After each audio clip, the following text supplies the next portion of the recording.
Hi, it's Daniel again from CPAP Solutions Australia, and today I just want to quickly talk to you about how you can change the mask setting in your Resmed Airsense 11 auto set. It's important that you have the right mask selected in the settings to make sure the machine's operating the way it should be with the mask that you're wearing while you're asleep. The options are full face, nasal, and nasal pillow.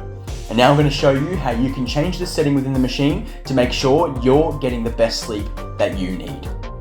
Changing the mask selection in your Airsense 11 auto set is simple. First, press My Options on the front screen. Next, press Mask Setting at the bottom. From here you can select full face, nasal or nasal pillow. Once selected, press OK at the bottom, then press the Home button to return to the main screen. You've just changed the setting within your machine to suit the mask of your choice. I hope you found this video helpful. Make sure you subscribe to stay up to date with all of our latest content. I hope you have a good sleep.